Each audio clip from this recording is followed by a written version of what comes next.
বিজয়ের ৫৪তে বাংলাদেশ, বীর শহীদদের স্মরণে স্মৃতির মিনারে রাষ্ট্রপতি, প্রধান উপদেষ্টার শ্রদ্ধা, ফুল হাতে সর্বস্তরের মানুষ মুক্তির আনন্দ উদযাপন। স্বাধীনতার ৫৩ বছর পরও কঠিন শ্রমজীবী মানুষের জীবন ফুলে ফেপে উঠেছে ধনীদের সম্পদ। লক্ষ্যে পৌঁছানো নিয়ে প্রশ্ন অর্থনীতিবিদদের, বৈষম্য দূর করার পরামর্শ। ব্যাকফিডের অপেক্ষায় পটুয়াখালীর তাপবিদ্যুৎ কেন্দ্র উৎপাদনে যেতে চায় ৩ সপ্তাহের মধ্যে। ফেনীর চরাঞ্চলে অনাবাদী জমিতে সৌর বিদ্যুৎ উৎপাদনের সফলতা। আসছে বছর জ্বালানি তেলের বাজারে আধিপত্য হারাতে পারে ওপেকভুক্ত দেশগুলো। আয় কমে বাজেটে টান পড়ার শঙ্কা, ব্যাংক অব আমেরিকার পূর্বাভাস। এবং সমুদ্র পারে ভ্রমণ পিপাসুদের বিজয় উচ্ছ্বাস। কক্সবাজারে পর্যটকের মিলন মেলা, পরিবার পরিজন নিয়ে ছুটি উদযাপন, নিরাপত্তা জোরদার।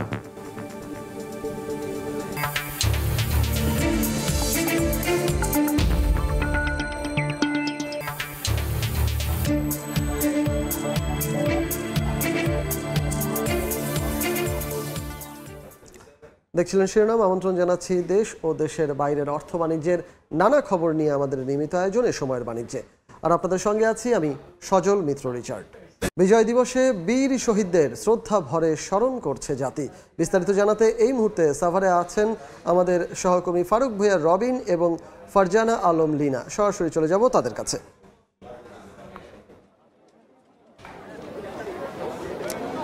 মহান বিজয় দিবস, মুক্তিযুদ্ধ আর ৭১, বাঙালির জাতীয় জীবন আর বাংলাদেশের সবচেয়ে গুরুত্বপূর্ণ আর উজ্জ্বল অধ্যায়। আর সে বিজয় দিবস উদযাপনে সকাল থেকেই কিন্তু সাধারণ মানুষের ঢল আমরা দেখতে পাচ্ছি জাতীয় স্মৃতিসৌধে।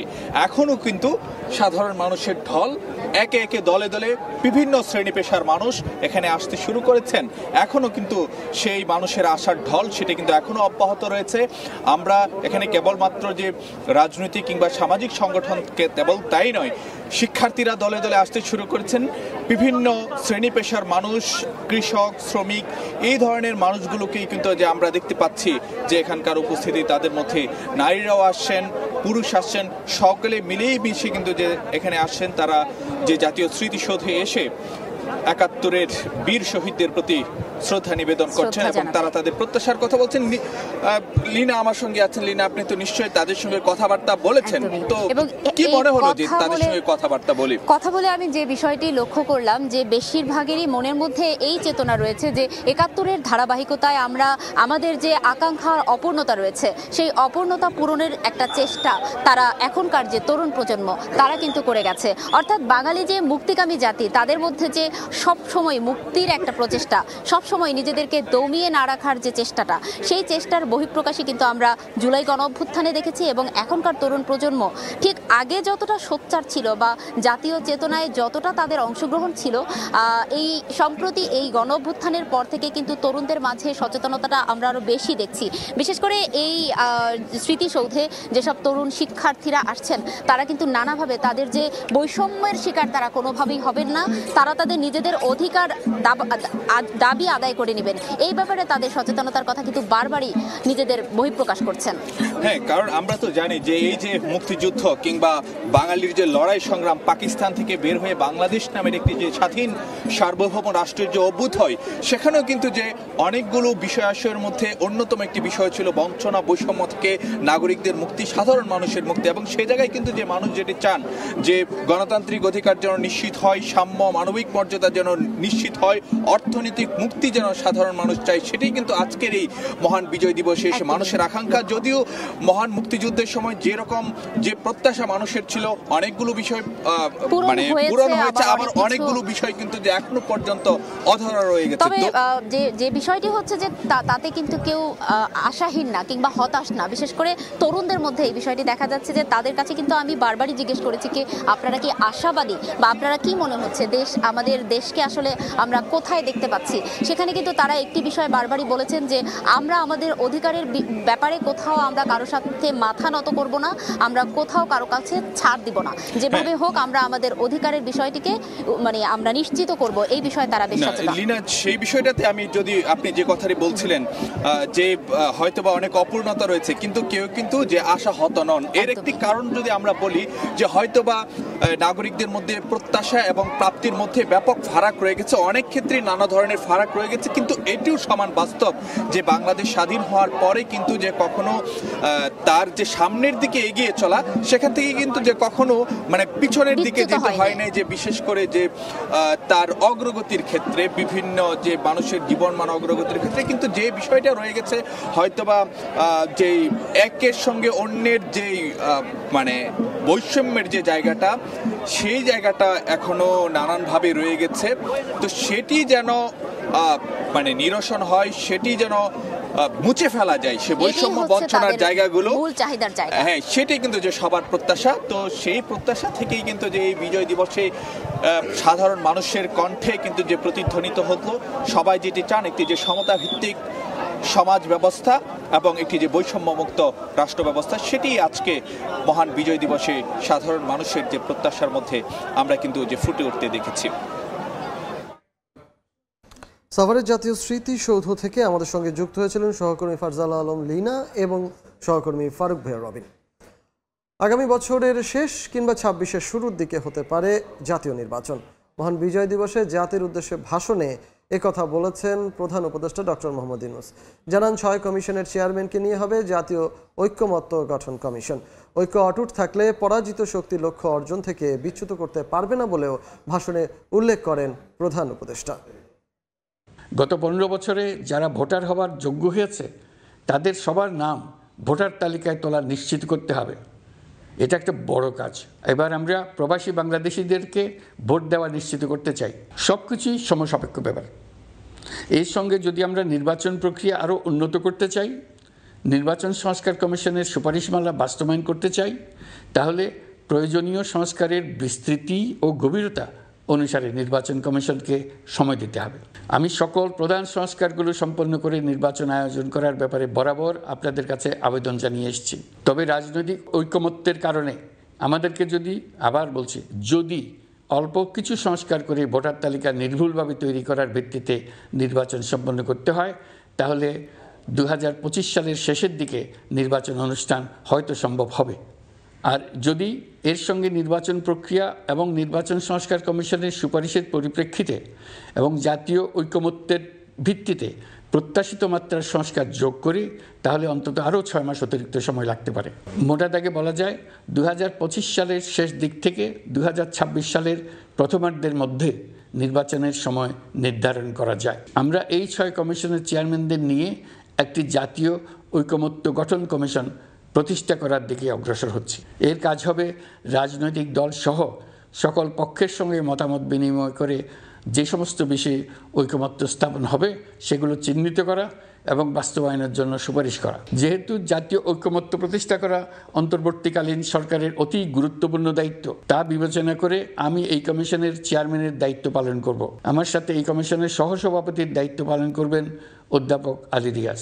কমিশন প্রয়োজন মনে করলে নতুন সদস্য কোঅপ্ট করতে পারবে। প্রথম 6টি কমিশনের চূড়ান্ত প্রতিবেদন পাওয়ার পর আগামী মাসেই জাতীয় ঐকমত্য গঠন কমিশন তার কাজ শুরু করতে পারবে বলে আমি আশা করছি। জাতি, ধর্ম, বর্ণ, বয়স নির্বিশেষে সবাইকে ঐক্যবদ্ধ থাকার আহ্বান জানাচ্ছি। স্বৈরাচারী সরকারকে জাতীয় ঐক্যের মাধ্যমেই আমরা হটাতে পেরেছি।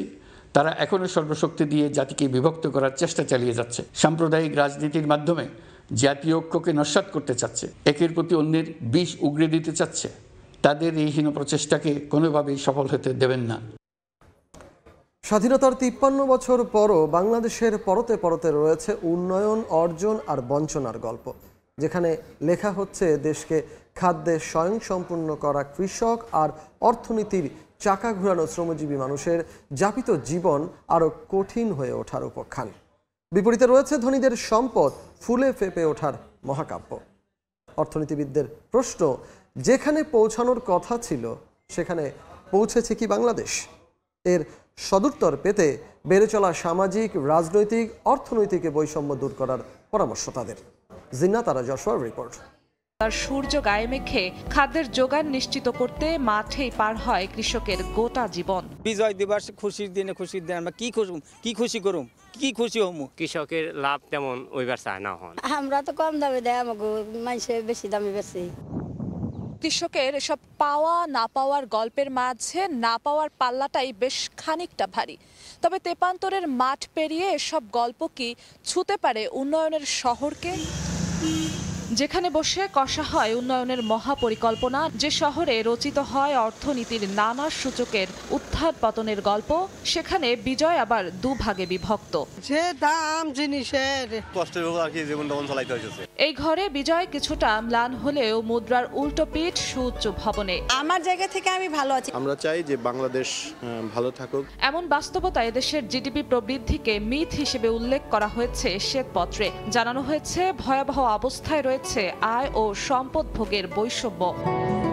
এ অবস্থায় 2026 সালে উন্নয়নশীল দেশের চূড়ান্ত স্বীকৃতির আগেই অর্থনৈতিক বিজয়কে সার্বজনীন করার পরামর্শ অর্থনীতিবিদদের। বিজয়ের মাসে আমরা তো এখন ফিরে তাকানোর একটা সময় এসছে। বিগত 53 বছরে আমরা কোথায় ভুল ভ্রান্তিগুলো করেছি, এর চেয়ে বেশি কেন এগোতে পারিনি? মূল্যস্ফীতিটাকে 2 বছর ধরে আমরা চেষ্টা করে এটাকে আমরা কমাতে পারছি না। এটাই তো মূল লক্ষ্য ছিল, যে সাধারণ মানুষ একটা সুখী জীবনযাপন করতে পারবে। সেটা করতে কতটুকু সক্ষম হয়েছে, এটি তো বড় প্রশ্ন। আমার মনে হয় আজকে আমাদের সবার মনে আসা উচিত। দুর্নীতি কমানো, আমরা সংস্কার করতে না পারার যে আমাদের ব্যর্থতা, এইটা থেকে বের হয়ে আসতে হবে এবং আমাদের বৈষম্য কমাতে হবে। এদিকে মরার ওপর খাড়ার ঘা, পিছিয়ে পড়াদের এগিয়ে নিতে সরকারি উদ্যোগেরও নয় ছয়। দৈনন্দিন জীবন যাপনের প্রশ্নে এক এক শ্রেণী পেশার মানুষের কাছে বিজয়ের সংজ্ঞা এক এক রকম। বিশেষজ্ঞরা বলছেন, যেদিন ঘুচবে আয় বৈষম্য, থাকবে পর্যাপ্ত কর্মসংস্থান এবং মূল্যস্ফীতির জাতাকলে পিষ্ট হতে হবে না সাধারণ মানুষকে, সেদিনই আসবে সত্যিকারের অর্থনীতির বিজয়। জিনা তারা যশোয়া, সময় সংবাদ, ঢাকা। দর্শক, বিজয়ের অর্থনীতি নিয়ে কথা বলতে এখন আমাদের সঙ্গে ভার্চুয়ালি যুক্ত হচ্ছেন বিশিষ্ট অর্থনীতিবিদ ও সেন্টার ফর পলিসি ডায়ালগ সিপিডির সম্মাননীয় ফেলো অধ্যাপক ডক্টর মোস্তাফিজুর রহমান। মোস্তাফিজুর রহমান স্যার, আপনাকে স্বাগত। ধন্যবাদ। আপনার মাধ্যমে আপনাদের দর্শক এবং শ্রোতাদেরকেও আজকে বিজয় দিবসের শুভেচ্ছা জানাচ্ছি। স্যার, আপনাকেও বিজয়ের শুভেচ্ছা। আমি আসলে যে প্রশ্নটা করতে চাচ্ছি, 1971 সালে বাংলাদেশের জন্মটাই কিন্তু আসলে বৈষম্যের বিরুদ্ধে আন্দোলন করতে গিয়ে, বৈষম্যের বিরুদ্ধে যুদ্ধ করতে গিয়ে। তারপরে সেই 1971 এলো, স্বাধীনতার 53 বছর পেরিয়ে 54 বছরে আমরা পদার্পণ করলাম। দেশের আমরা দেখতে পাই যে দেশের একদম একটা মুষ্টিমেয় জনগোষ্ঠীর কাছে দেশের সম্পদটা আসলে সীমাবদ্ধ রয়ে গেছে। একদম তৃণমূল পর্যায়ে সেই সম্পদের বিস্তার আসলে ঘটেনি। এভাবে করে স্বাধীনতার 53 বছর পরও আসলে অর্থনৈতিক মুক্তি কতটুকু অর্জন হয়েছে বা কিভাবে অর্জিত হয়েছে, বা এটার ভবিষ্যৎটা কি, সেই ব্যাপারটা যদি সংক্ষেপে বলতেন। আমরা জানি আমাদের মুক্তিযুদ্ধের যে প্রধান একটা অনুঘটক ছিল আমাদের সব আন্দোলনের পাকিস্তানের সময়, সেটা ছিল 2 অর্থনীতির বিরুদ্ধে একটা আন্দোলন। এবং আমাদের যারা সর্বোচ্চ আত্মোৎসর্গ করেছেন, তাদের কিন্তু একটা স্বপ্ন ছিল যে তাদের অতীত যেন আমাদের ভবিষ্যৎ না হয়। আমরা তাদেরকে হারিয়েছি, কিন্তু একটা প্রজন্মকে জেনেছি যে প্রজন্ম চেয়েছিলেন যে বাংলাদেশ হবে অর্থনৈতিকভাবে উন্নত, সামাজিকভাবে অন্তর্ভুক্তমূলক, যেখানে গণতন্ত্র প্রতিষ্ঠিত হবে, যেখানে মানুষের বলার স্বাধীনতা থাকবে। আমরা যদি গত 53 বছরের আমরা যদি পিছনে ফিরে তাকাই, তাহলে আমরা দেখব যে হ্যাঁ, আমাদের গৌরব এবং অহংকারের অনেক কিছুই আমাদের অর্জন হয়েছে। আমাদের পূর্ব প্রজন্ম থেকে আগের পরবর্তী প্রজন্ম ভালো থেকেছে, আর্থসামাজিক বিভিন্ন খাতে আমাদের বেশ কিছু সূচকে আমাদের উন্নয়ন হয়েছে। কিন্তু যে প্রশ্নটা আপনি করলেন, যে উন্নয়নের যে অংশীদারিত্ব, এই উন্নয়নের মধ্যে যে ন্যায্যতা, সেটা কিন্তু আমরা দেখিনি। আমরা দেখেছি যে আয় বৈষম্য বেড়েছে, ভোগ বৈষম্য বেড়েছে, সম্পদ বৈষম্য বেড়েছে, দেশের টাকা বাইরে নিয়ে যাওয়া হয়েছে। আমরা দেখেছি যে মানুষের যে কথা বলার অধিকার, গণতান্ত্রিক অধিকার, ভোট দেওয়ার অধিকার, এগুলো থেকে তারা বঞ্চিত হয়েছেন।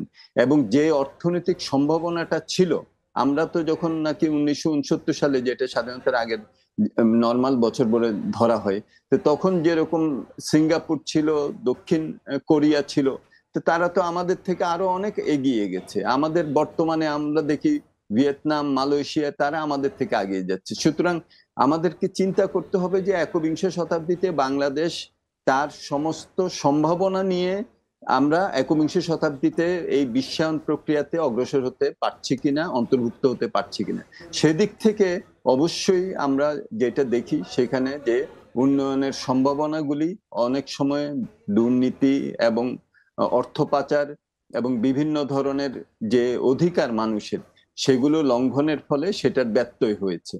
সুতরাং সামনের দিকে এগিয়ে যাওয়ার ক্ষেত্রে আমাদেরকে সেটাকে মনে রাখতে হবে। আপনি যখন এই উত্তরগুলো দিচ্ছিলেন তখন আরো একটি প্রশ্ন আসলে স্বাভাবিকভাবেই এসে যায়, সেটি হচ্ছে সেই 1971 সাল থেকে স্বাধীনতার পরবর্তী সময় আমাদের দেশের অর্থনীতি যতখানি এগিয়েছে, আমাদের সমকক্ষ সময়ে যারা স্বাধীনতা পেয়েছে, ধরুন 1971 সালের কথাই যদি বিবেচনা করি, তাহলে কাতার স্বাধীনতা পাওয়ার পর তাদের অর্থনীতি কোথায় চলে গেছে?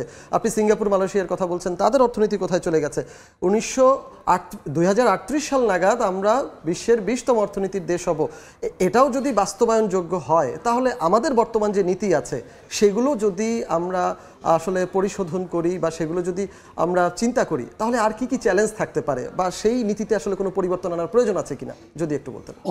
অনেক পরিবর্তন আনার প্রয়োজন আছে। সেটা হলো প্রথমত আমাদের অর্থনৈতিক প্রবৃদ্ধিকে অন্তর্ভুক্তমূলক করতে হবে। এটা যে কেবলমাত্র আমাদের অর্থনীতির প্রবৃদ্ধিকে থমকে দিচ্ছে তা না, এটার অর্থটা হলো যে আমাদের একটা বড় অংশের যে চাহিদাটা হতে পারত আমাদের উন্নয়নের অনুঘটক, আমাদের যারা নাকি বিনিয়োগ করবেন, বিনিয়োগকারীদের জন্য একটা উৎসাহ দিত, সেই জায়গাটাকে কিন্তু আমরা দমিয়ে রেখেছি। এক। 2 নাম্বার হলো যে যাদেরকে আমরা এই শিক্ষা, স্বাস্থ্য, মানসম্মত শিক্ষা, দক্ষতা দিয়ে তাদের অর্থনৈতিক প্রবৃদ্ধিকেও আমরা আরো বেগবান করতে পারতাম, উৎপাদনশীলতা, প্রতিযোগিতা সক্ষমতাও আমরা বাড়াতে পারতাম। সেই সব জায়গাগুলোতে অনেক ঘাটতি রয়ে গেছে। সুতরাং সেইগুলোতে আমাদের মনোযোগ দিতে হবে। আমি বলবো মানসম্মত শিক্ষা, কেবলমাত্র শিক্ষার প্রসার না, দক্ষতা, যে দক্ষতা তাকে একটা ভালো শোভন কর্মসংস্থানের সৃষ্টি করতে পারে, আমাদের যে কথা বলার অধিকার, সমালোচনার অধিকার, প্রাতিষ্ঠানিক সক্ষমতা, পাবলিক যেসব সার্ভিস দেওয়া হয় সেসব সার্ভিস ডেলিভারি সক্ষমতা, এগুলো যদি আমরা করতে পারি তাহলে অবশ্যই বাংলাদেশের বড় ধরনের সম্ভাবনা আছে। দেখুন, আমাদের রপ্তানি হলো $50 বিলিয়ন মতো। ভিয়েতনামের অর্থনীতির সাইজ আমাদের থেকে ছোট, তার রপ্তানি গত বছর ছিল $380 বিলিয়ন।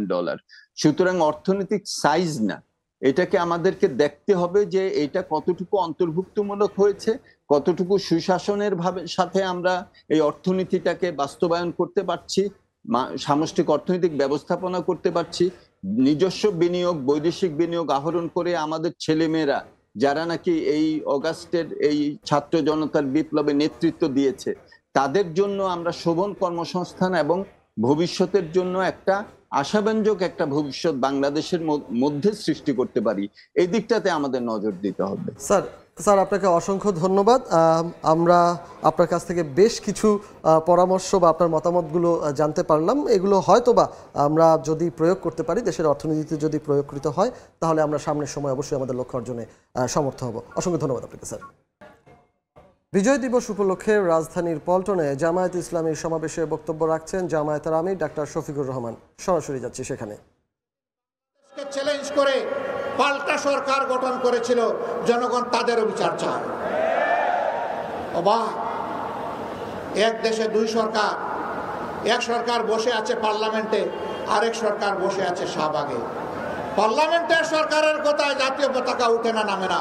শাহবাগের সরকারের, বুয়া সরকারের কথায় পতাকা উঠে আর নামে। সেদিন আমরা দেখলাম একবার নয়, দুবার নয়, একদিন নয়, দুদিন নয়, এক সপ্তাহ নয়, 2 সপ্তাহ নয়, মাসের পর মাস রাষ্ট্রীয় পৃষ্ঠপোষকতায় সেই সন্ত্রাস চালিয়ে দেওয়া হয়েছে। বাংলাদেশ তুমি সাক্ষী, বিশ্ব তুমি সাক্ষী। আমরা অন্যায়ের কাছে মাথা নত করিনি, আমরা অন্যায়ের কাছে মাথা নত করব না ইনশাআল্লাহ। আমরা প্রিয় দেশের স্বাধীনতা, সার্বভৌমত্ব কোনো আগ্রাসী, কোনো হেজিমনিস্টদের কাছে আমরা বিক্রি করব না, করতে দিব না ইনশাআল্লাহ। যারা বিক্রি করেছিল আজকে তারা পালিয়ে গিয়ে ওখানেই আশ্রয় নিয়েছে। তারা এদেশকে নিজের দেশ মনে করতো না, কারণ এদেশে তাদের বাচ্চা কাচ্চা বসবাস করতো না। তাদের বাচ্চা কাচ্চাকে নীরবে অন্য দেশে পাঠিয়ে দিয়ে এই দেশকে তারা সন্ত্রাস কবলিত করে ত্রাসের মাধ্যমে এই দেশকে তারা শোষণ করেছিল। তারা মূলত প্রতিশোধ নিতে এসেছিল। আপনারা জানেন কিসের প্রতিশোধ? আমি জিজ্ঞেস করি, সেদিন আপনার পিতাকে কারা হত্যা করেছিল? যারা ৭১-এর রণাঙ্গনে বুক চিতিয়ে যুদ্ধ করেছিল তাদের হাতে আপনার পিতাকে নিহত হতে কেন? আপনারাই জবাব খুঁজেন। এর জন্য দায়ী কারা? কারা সেদিন ব্যাংক লুটেরা ছিল? কারা সেদিন নব্য সৃষ্টি হওয়া বাংলাদেশকে তলাবিহীন জুড়িতে পরিণত করেছিল? কাদের নেতা বলেছিল ডাইনে যাদের দিকে তাকাই তারাও ছোট, বামে যাদের দিকে তাকাই ওরাও ছোট, সামনে যাদের দিকে তাকাই ওরাও ছোট, পেছনে যাদের দিকে তাকাই ওরাও ছোট। পল্টনে জামায়াত ইসলামের সমাবেশে বক্তব্য রাখছিলেন দলের আমির ডাক্তার শফিকুর রহমান। আমরা এতক্ষণ সরাসরি ছিলাম সেখানে। দেখছেন এ সময়ের বাণিজ্য।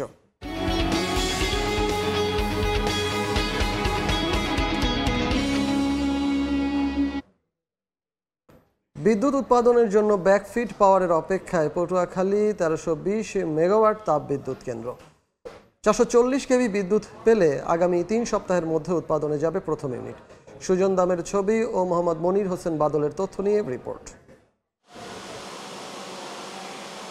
পটুয়াখালী ১৩২০ মেগাওয়াট ক্ষমতা সম্পন্ন তাপ বিদ্যুৎ কেন্দ্রটি উৎপাদনের জন্য প্রস্তুত হয় গেল বছরের অক্টোবরে। কয়লা খালাসের জেটি নির্মাণ, কনভেয়ার বেল্ট, টারবাইন, চুল্লি, steel structure, boiler, cooling tower সহ জেনারেটরের গুরুত্বপূর্ণ যন্ত্রাংশ বসানোর কাজও শেষ। গেল মে মাস থেকে প্ল্যান্টটি চালু করতে ব্যাকফিট পাওয়ারের জন্য আবেদন করলেও বিদ্যুৎ ঘাটতিতে তা সম্ভব হয়নি। তবে উৎপাদনে যেতে প্রয়োজনীয় প্রস্তুতি সেরে রেখেছে কেন্দ্রটি। ট্রান্সফরমার, জেনারেটর সবকিছুর কার্যক্রম পুরোপুরি সম্পন্ন করা হয়েছে। বয়লারের হাইড্রো টেস্ট কমপ্লিট করেছি এবং আমাদের বয়লারের কেমিক্যাল ক্লিনিং সম্পন্ন হয়েছে। ইতিমধ্যে পরীক্ষামূলক বিদ্যুৎ উৎপাদনের জন্য কয়লা ও লাইমস্টোন মজুত করা হয়েছে। সম্পন্ন হয়েছে বাণিজ্যিক উৎপাদনের জন্য কয়লা আমদানির চুক্তিও, যা চলতি মাস থেকেই আসতে শুরু করবে প্ল্যান্টে। ব্যাকফিল পাওয়ার পেলে আগামী ৩ সপ্তাহের মধ্যে পরীক্ষামূলক উৎপাদনে যেতে পারবে বিদ্যুৎ কেন্দ্রটির প্রথম ইউনিট। পাওয়ার প্ল্যান্ট অপারেশনের ফুল পার্টটাই আমরা কমপ্লিট করেছি, শুধুমাত্র হচ্ছে আমরা জেনারেটরটা ওটার সাথে অ্যাটাচ করি নাই। জেনারেটরটা অ্যাটাচ করলে ওটা ঘুরবে এবং হচ্ছে যে বিদ্যুৎ উৎপন্ন হবে। স্টার্টআপ পাওয়ার দেয়া হলে মার্চে প্রথম ইউনিট থেকে ৬৬০ মেগাওয়াট ও জুনে দ্বিতীয় ইউনিট থেকে আরও ৬৬০ মেগাওয়াট বিদ্যুৎ জাতীয় গ্রিডে যুক্ত করার আশা কর্তৃপক্ষের। স্টার্টআপ পাওয়ারের ব্যাপারে পায়রা গোপালগঞ্জের ৪০০ কেভি বিদ্যমান লাইনটি ১৫ থেকে ২১শে ডিসেম্বর পর্যন্ত শাটডাউনের জন্য অনুমোদন পাওয়া গেছে। এই শাটডাউনটি পাওয়ার পরে আমরা আশা করছি ২২ তারিখের দিকে ব্যাকফিট পাওয়ার পাবো। চীনের নরিনকো ইন্টারন্যাশনাল পাওয়ার কোম্পানি লিমিটেড এবং বাংলাদেশের রুরাল পাওয়ার কোম্পানি লিমিটেড যৌথ বিনিয়োগে বিদ্যুৎ কেন্দ্রটি নির্মাণে ব্যয় ধরা হয়েছে ২৭,০০০ কোটি টাকা। এটি পটুয়াখালীতে নির্মিত দ্বিতীয় তাপ বিদ্যুৎ কেন্দ্র। সময় সংবাদ, পটুয়াখালী। একটা সময় ছিল বিস্তীর্ণ চরাঞ্চল। সেই চরাঞ্চলের অনাবাদী জমিতে পরীক্ষামূলকভাবে সৌর বিদ্যুৎ উৎপাদনের পরিকল্পনা পায় সফলতা। ৪টি ধাপের প্রথম প্রকল্প থেকে ইতোমধ্যে জাতীয় গ্রিডে প্রতি ঘন্টায় যুক্ত হচ্ছে প্রত্যাশিত ৭৫ মেগাওয়াট বিদ্যুৎ। এখন ৩টি ধাপে আরও ৩০০ মেগাওয়াট বিদ্যুৎ উৎপাদন প্রক্রিয়া আটকা পড়েছে নানা জটিলতায়। যদিও জটিলতা কাটাতে সার্বিক সহযোগিতার আশ্বাস জেলা প্রশাসনের। জুলহাস তালুকদারের ক্যামেরায় বিস্তারিত জানাচ্ছেন আতিয়া সজল। চরের বিস্তীর্ণ এলাকা জুড়ে কালো রঙের সৌর প্যানেল। তুলনামূলকভাবে কম ব্যয়ে ফেনীর সোনাগাজীতে সৌর বিদ্যুতের এই প্রকল্পটি দেশের বিদ্যুৎ উৎপাদনের ক্ষেত্রে অপার সম্ভাবনা সৃষ্টি করেছে। জ্বালানি পুড়িয়ে উৎপাদিত বিদ্যুতে বায়ুমণ্ডলে নির্গত গ্রিনহাউস গ্যাস তথা কার্বন ডাই অক্সাইড বর্তমানে বৈশ্বিক জলবায়ু পরিবর্তনের জন্য দায়ী। আর্থিক সাশ্রয় ও পরিবেশ বান্ধব হিসেবে সৌর বিদ্যুতের উৎপাদনের গুরুত্ব তুলনামূলকভাবে বেশি। সেই লক্ষ্যে ফেনীর সোনাগাজীর বিস্তীর্ণ চরে দেশের সবচেয়ে বড় সরকারি সৌর বিদ্যুতের প্রকল্প স্থাপনের কাজ শুরু হয়। ৭৫ মেগাওয়াট বিদ্যুৎ বর্তমানে উৎপাদিত হচ্ছে, আর ২০২৭ সালের মধ্যে ৩০০ মেগাওয়াট বিদ্যুৎ উৎপাদনের পরিকল্পনাও রয়েছে। চালুর পর থেকে ৮ মাসে ৭২ কোটি টাকার বিদ্যুৎ উৎপাদন হয়েছে, যা অন্য জ্বালানি নির্ভর বিদ্যুৎ কেন্দ্র থেকে সাশ্রয়ী। এখান থেকে সৌর বিদ্যুৎ যেটা তৈরি হচ্ছে এটার যে প্রাইস তুলনামূলকভাবে এটা কম। এখানে যেহেতু সোলার রেডিয়েশন ভালো, কাজেই আরও এখানে সৌর বিদ্যুৎ কেন্দ্র করা গেলে এলাকার উন্নয়ন সাধিত হবে। সোনাগাজীর সমুদ্র উপকূলে 2021 সালে শুরু হয় এ সৌরবিদ্যুৎ প্রকল্প নির্মাণ কাজ। প্রকল্প ব্যয় ধরা হয় 800 কোটি টাকা। এতে অর্থায়ন করেছে বিশ্বব্যাংক, বাংলাদেশ সরকার ও electric generation company of Bangladesh. যেহেতু এটা সৌর বিদ্যুৎ কেন্দ্র, এখানে প্রচুর পরিমাণে জমি ব্যবহার করা হয়েছে, তো জমিকে যেন প্রপার ইউটিলাইজ করা যায় এই কারণে এখানে সবজি চাষ করা হয়েছে। প্যান্ডেলের নিচে প্রাথমিকভাবে 20টা ভেড়া দিয়ে ভেড়া চাষ শুরু হয়েছে। ফেনীর সমুদ্র উপকূলের জলোচ্ছ্বাস ও বাতাসের গতিবেগের 100 বছরের সমীক্ষার বিবেচনায় প্রকল্প এলাকায় লবণাক্ত পানি রোধে 5 মিটার উচ্চতার 5 কিলোমিটার বাঁধ দেওয়া হয়েছে। দেশের সর্বনিম্ন বাজেটের 75 মেগাওয়াটের এই সৌরবিদ্যুৎ প্ল্যান্টের সাথে সংশ্লিষ্টরা জানিয়েছেন, সম্ভাবনাময় এই এলাকায় আরও দুটি 100 মেগাওয়াটের বিদ্যুৎ প্ল্যান্ট নির্মাণের জন্য তারা জমি অধিগ্রহণ করে রেখেছেন। এখন শুধুমাত্র বিনিয়োগকারী পেলেই তারা কাজ শুরু করবে। এতে করে জাতীয় বিদ্যুৎ সমস্যার আরও অনেকখানি অগ্রগতি হবে বলে মনে করছেন তারা। আতিয়া সজল, সময় সংবাদ, ফেনী। দেখছেন এই সময়ের বাণিজ্য। মহান বিজয় দিবসের ছুটিতে সৈকতে ভিড় করেছে লাখো পর্যটক। নোনা জলে মেতেছেন আনন্দ উল্লাসে। বিস্তারিত জানাতে এই মুহূর্তে সৈকতের সুগন্ধা পয়েন্টে আছেন সহকর্মী সুজাউদ্দিন রুবেল। সরাসরি চলে যাব তার কাছে। রুবেল, মহান বিজয় দিবস, এই বিজয় দিবসের যেহেতু সরকারি ছুটির দিন, এই ছুটির দিনে সৈকতে যে 3 কিলোমিটার যে শৈবাল থেকে শুরু করে কলাতলি পয়েন্ট পর্যন্ত যে সাগর তীর রয়েছে, সে সাগর তীরের লোকারণ্য তিলদারুণের ঠাঁই নেই বিশেষ করে বলা যায়। আমরা আসলে লক্ষ্য করছি তীব্র গরমের মাঝেও কিন্তু মানুষজন যে তাদের আনন্দ উল্লাস আর তারা সেটি করছে। যেটি বলা হচ্ছে কক্সবাজারে যে 5 শতাধিক হোটেল বুটেল রিসোর্ট রয়েছে সবগুলো পুরোই হচ্ছে পর্যটকে ভরপুর, যেখানে আসলে নতুন যারা আসছেন তারাও অনেকে রুম পাচ্ছেন না। আমরা লক্ষ্য করছি এখানে সৈকতের যে কিটকট রয়েছে সেই কিটকটে বসে রয়েছে তারা হোটেলে রুম না পেয়ে, অনেকে রুমের অপেক্ষায় আছে, আবার অনেকে বলছে অতিরিক্ত দামের কারণে যে রুম ভাড়া রয়েছে, যে রুম 2 থেকে 2,500 টাকা হতো সেই রুম ভাড়া এখন 4 থেকে 5,000 টাকা। এভাবে আসলে মানুষ এই এত ভোগান্তির পরও কিন্তু এখানে পর্যটকরা আমরা লক্ষ্য করছি সকাল থেকে সাগরের যে তীর রয়েছে সেই তীরে এসে তারা সমুদ্র স্নানের পাশাপাশি বালিয়াড়িতে যে যার মতো করে আনন্দ করছে। আমরা দেখতে পেয়েছি পরিবার পরিজন নিয়ে যারা এসেছে তারা বালিয়াড়িতে শিশুদের নিয়ে বালি নিয়ে খেলা করছে, আবার অনেকে আমরা দেখতে পেয়েছি ছবি তুলছে, আবার অনেকে যে সমুদ্রের নোনা জল রয়েছে সেই নোনা জলে যেমন টিউব নিয়ে গা ভাসাচ্ছে ঠিক তেমনি সমুদ্র স্নানে ব্যস্ত হয়ে পড়েছেন। আমরা অধিকাংশ লোক দেখতে পাচ্ছি আসলে সমুদ্রের যে নোনা জল রয়েছে সেখানে নোনা জলে কেউ বিচ বাইক যুগে ঘুরছে, আবার অনেকেই দেখতে পাচ্ছি ঘোড়ার পিঠে উঠে তাদের যে নিত্যদিনের যে আনন্দ সে আনন্দ করছে। মূলত কক্সবাজার পুরোটাই এখন উৎসবের নগরীতে পরিণত হয়েছে। এই উৎসবের যে যেমন মহান বিজয় দিবসে যেমন বিজয়ে যে আনন্দ, সেই আনন্দই কিন্তু এখানে পর্যটকরা যারা এসেছেন তারা বলছেন আমরা এখানে আনন্দ উপভোগ করছি। আর এই যে বিপুল সংখ্যক পর্যটক আসাতে এখানে প্রতিদিন যেহেতু পর্যটনের সব খাত রয়েছে, যে যোগাযোগ খাত থেকে শুরু করে যে অন্যান্য যে খাতগুলো রয়েছে সব খাতে প্রায় কয়েকশো কোটি টাকার ব্যবসা হচ্ছে বলে আমাদেরকে চেম্বারের পক্ষ থেকে বলা হয়েছে। তো আসলে এই যে আনন্দ বা যে ছুটির যে উৎসবে পরিণত হয়েছে কক্সবাজার, এটি গত 3 দিন ধরে চলছে বলে এখানকার হোটেল মোটেল ব্যবসায়ী থেকে শুরু করে পর্যটন সংশ্লিষ্ট যারা ব্যবসায়ী রয়েছেন তারা বলছেন। তো এ ছিল আমার কাছে সৈকত থেকে সব শেষ। দেখছেন এ সময়ের বাণিজ্য। বীজতলাতেই নষ্ট হয়ে গেছে গোপালগঞ্জের পেঁয়াজ চাষিদের সরকারিভাবে বাংলাদেশ কৃষি উন্নয়ন কর্পোরেশনের সরবরাহ করা কৃষি প্রণোদনার বীজ। বিপাকে পড়েছেন চাষিরা। এইচ.এম. মানিকের ছবিতে জয়ন্ত শিরালির রিপোর্ট। নভেম্বরের প্রথম সপ্তাহে গোপালগঞ্জের পেঁয়াজ চাষিদের প্রণোদনা হিসেবে কৃষি বিভাগের মাধ্যমে বীজ সহায়তা দেয় সরকার, যা সরবরাহ করে বাংলাদেশ কৃষি উন্নয়ন কর্পোরেশন বিএডিসি। বীজতলায় বপনের পর অঙ্কুরেই বিনষ্ট হয়েছে সে বীজ। এতে পেঁয়াজ চাষের জন্য প্রস্তুত রাখা জমিতে এখনো কোনো ফসল বুনতে পারছে না কৃষক। জেলার বেশিরভাগ চাষি জমি লিজ নিয়ে ঋণ করে পেঁয়াজ আবাদ করে থাকেন। এবার 5 উপজেলায় 600 কৃষককে দেওয়া হয় 3 জাতের পেঁয়াজের বীজ। এর মধ্যে টুঙ্গিপাড়া, কাশিয়ানী ও মুকসুদপুর উপজেলার 420 জন কৃষকের বীজ বপনের পর তা নষ্ট হয়ে গেছে। এ অবস্থায় দিশেহারা কৃষক। বিএডিসির বীজ যেভাবে মার খাইছে, এতে বিএডিসির পরে আর মানুষের কোনো আস্থা নাই। পেঁয়াজের দানা পাইছি, কিন্তু আমাদের সে পেঁয়াজের দানা একটু গজায় নাই। এই ঘাটতিটা তো আমাদের কোনোভাবেই সম্ভব না পূরণ করা। সরকার যদি কিছু আমাদের পদক্ষেপ নেয় বা কিছু দেয়, দিলে পারা আমরা হয়তো কিছু উপকৃত হইতে পারি। ক্ষতিগ্রস্ত চাষিদের পুনরায় বীজ সরবরাহ করা হবে বলে জানান কৃষি কর্মকর্তা। আগামী 1 সপ্তাহের মধ্যেও যদি আমরা বীজটা কালেক্ট করে আমরা কৃষকদের হাতে দিতে পারি, তাহলে আশা রাখতেছি কৃষকের এই ক্ষতি থেকে কৃষক পুষিয়ে উঠতে পারবে। জেলায় এবছর ৩,৮৩৫ হেক্টর জমিতে পেঁয়াজ আবাদের কথা রয়েছে। উৎপাদনের লক্ষ্যমাত্রা ধরা হয়েছে ৫০,০০০ মেট্রিক টন। জয়ন্ত শিরালি, সময় সংবাদ, গোপালগঞ্জ। বাণিজ্য। বৈশ্বিক অপরিশোধিত জ্বালানি তেলের বাজারে একক আধিপত্য হাতছাড়া হতে যাচ্ছে বিশ্বের শীর্ষ তেল উৎপাদনকারী দেশগুলোর জোট ওপেকের। কারণ জোটের বাইরে থাকা দেশগুলো ব্যাপকভাবে তেলের সরবরাহ বাড়াচ্ছে। আগামী বছরের প্রথম প্রান্তিকেই জ্বালানি তেলের বিশ্ববাজারে ৭০% তাদের দখলে যেতে পারে বলে ধারণা করছে ব্যাংক অব আমেরিকা। আর এমনটা হলে ওপেকভুক্ত দেশগুলোর বাজেট ঘাটতি বাড়ার আশঙ্কা করা হচ্ছে। মধ্যপ্রাচ্য, আফ্রিকা, দক্ষিণ আমেরিকার 12টি তেল উৎপাদনকারী দেশের জোট organisation of the petroleum countries OPEC. এর বাইরে রাশিয়া, মেক্সিকো সহ আরও 10টি তেল উৎপাদনকারী দেশ যুক্ত হয়ে ওপেক প্লাস নামে পরিচিত। এরাই নিয়ন্ত্রণ করছে বিশ্বের জ্বালানি তেলের বাজার। তবে নতুন বছরে ওপেক প্লাস দেশগুলোর আধিপত্য খর্ব হওয়ার পূর্বাভাস দিয়েছে বিশ্বের বিভিন্ন সংস্থার বিশ্লেষণ। ইন্টারন্যাশনাল এনার্জি এজেন্সি IEA বলছে, তেলের দাম বাড়াতে ওপেক প্লাস যতই উৎপাদন বাড়ানোর দিকে হাঁটুক না কেন, এই জোটের বাইরে থাকা দেশগুলোর সরবরাহ অব্যাহত রাখবে, যা দিন শেষে চ্যালেঞ্জের মুখে ফেলবে সৌদি আরব, কুয়েত সহ মধ্যপ্রাচ্যের অনেক দেশকে।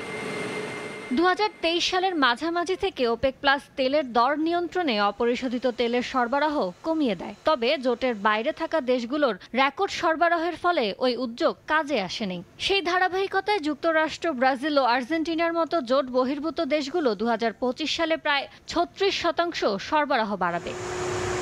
উৎপাদন কমিয়ে ওপেক সদস্যভুক্ত দেশগুলো বিশ্ববাজারে তাদের আধিপত্য হারাচ্ছে। সরবরাহ বাড়ানোর সিদ্ধান্ত নিলেও আন্তর্জাতিক বাজারে অপরিশোধিত তেলের দাম কমতে থাকবে, কারণ ওপেকের বাইরের দেশগুলো ইতিমধ্যেই চাহিদার বেশি সরবরাহ করছে। এমন বাস্তবতায় 2025 সালের প্রথম প্রান্তিকে ওপেকের বাইরে থাকা দেশগুলো জ্বালানি তেলের বৈশ্বিক বাজারে প্রায় 70% দখল নিতে পারে বলে ধারণা করছে ব্যাংক অফ আমেরিকা। এতে 2025 সালে ব্যারেল প্রতি অপরিশোধিত তেলের দাম কমে দাঁড়াতে পারে $61, যা বর্তমান মূল্যের চেয়ে 17% কম। ওপেক প্লাস জোটের দেশগুলোর অর্থনীতি তেল বিক্রি করা আয়ের ওপর ব্যাপকভাবে নির্ভরশীল। তেলের দাম নিম্নমুখী হলে দেশগুলোর রাজস্ব বাজেট ঘাটতির মুখে পড়তে পারে। কাজেই বৈশ্বিক বাজারে জ্বালানি তেলের চাহিদা বাড়ার দিকে ওপেক জোটকে নির্ভর করতে হচ্ছে বলে ধারণা বাজার বিশ্লেষকদের। ইয়ানুর শিফাত, সময় সংবাদ। এ পর্যায়ে শীর্ষ সংবাদগুলো জানিয়ে দিচ্ছি আরেকবার।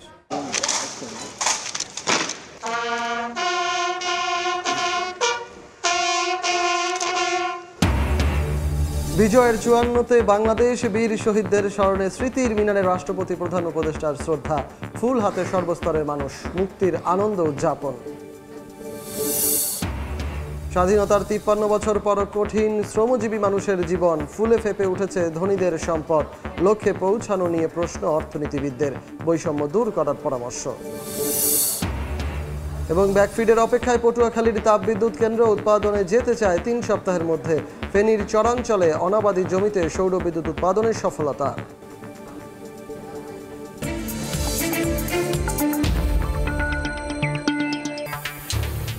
এই ছিল এ সময়ের বাণিজ্যের সঙ্গে থাকুন সময়।